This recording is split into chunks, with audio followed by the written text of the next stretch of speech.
ഒരു കൗതുകത്തിനാണ് ഷിജു മുളന്തണ്ടിൽ ചിത്രം വരച്ചു തുടങ്ങിയത്. ആവശ്യക്കാരെത്തിയതോടെ മുളന്തണ്ടിലെ ചിത്രം വര പ്രൊഫഷനാക്കി മാറ്റി. വാട്ടർ കളറിലും ആക്രിലിക്കിലും ചിത്രം വരയ്ക്കും.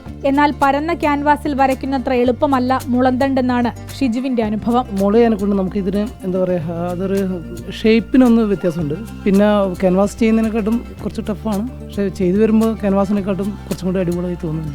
ക്യാൻവാസിൽ എന്ന് പറഞ്ഞാൽ നമ്മൾ ലിൻസ്ഡ് ഓയിലാണ്, പക്ഷേ ഇതിൽ ഞാൻ ടർപ്പൻ്റാണ് യൂസ് ചെയ്യുന്നത്. അത് മുള അത് ഒബ്സർവ് ചെയ്യില്ല അധികം കൂടുതൽ. കാലിക്കറ്റ് സ്കൂൾ ഓഫ് ഫൈൻ ആർട്സിൽ നിന്നാണ് ഷിജു ചിത്രകലാ പഠനം പൂർത്തിയാക്കിയത്. ഇപ്പോൾ ഫ്രീലാൻസായി ജോലി ചെയ്യുന്നു. UAE വൈസ് പ്രസിഡന്റിന്റെ ഛായാചിത്രം കുരുമുളക് ഉപയോഗിച്ച് വരച്ച് ഷിജു പ്രവാസ ലോകത്തെയും വിസ്മയിപ്പിച്ചു. ആ ഛായാചിത്രത്തിലൂടെ ഏഷ്യ ബുക്സ് ഓഫ് റെക്കോർഡ്സിലും ഇടം പിടിച്ചിരുന്നു. ഗോൾഡൻ വിസയാണ്, 10 വിസയാണ് അവിടുത്തെ ഈ കുരുമുളക് ചെയ്തതിന് ഷെയ്ക്ക് അവിടുത്തെ കൾച്ചറൽ ഡിപ്പാർട്ട്മെൻറ്റ് കിട്ടി. അപ്പം എനിക്ക് എപ്പം വേണേൽ പോവാം. അപ്പം ഇവിടെ ഇപ്പം ജോലിയുണ്ട്, കുറച്ച് ഇവിടെ പെയിൻറ്റിങ് കാര്യം. അപ്പം അവിടെ ജോലിയുള്ളവർ അങ്ങോട്ട് പോകും. വർക്ക് അനുസരിച്ച് അങ്ങോട്ടും ഇങ്ങോട്ടും മൂവ് ചെയ്യും, അത്രേ ഉള്ളൂ. ഇപ്പോൾ ആൾക്കാർ കുറച്ചും കൂടി എന്താ പറയുക, നമ്മളെപ്പോലത്തെ ആർട്ടിസ്റ്റുകളിപ്പം ജനങ്ങൾ തിരിച്ചറിഞ്ഞു. ഓരോ വീടുകളിലൊക്കെ ഇപ്പം ഓരോ പെയിൻറ്റിങ്, ഇപ്പം തന്നെ ഇവിടെ വന്നേരം കുറേ പെയിൻറ്റിങ്സൊക്കെ വരച്ചെടുത്തു.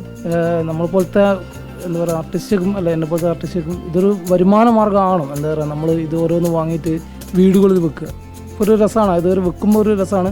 പിന്നെ നമ്മളിപ്പോൾ എന്താ പറയുക, ഒരു റിട്ടേൺമെൻറ്റ്, ഇപ്പോൾ ഒരു ഗിഫ്റ്റ് പോലെ കൊടുക്കാൻ ഇത് എത്ര കാലം വേണമെങ്കിൽ നിൽക്കും. ഇത് ട്രീറ്റ് ചെയ്ത സാധനം, ഒരു 4 കൊല്ലം ഇത് സാധനം. പിന്നെ അങ്ങനെ എന്തെങ്കിലും പ്രോഗ്രാം, ബർത്ത്ഡേ, പാള ഫോട്ടോ വരച്ചെടുക്കും.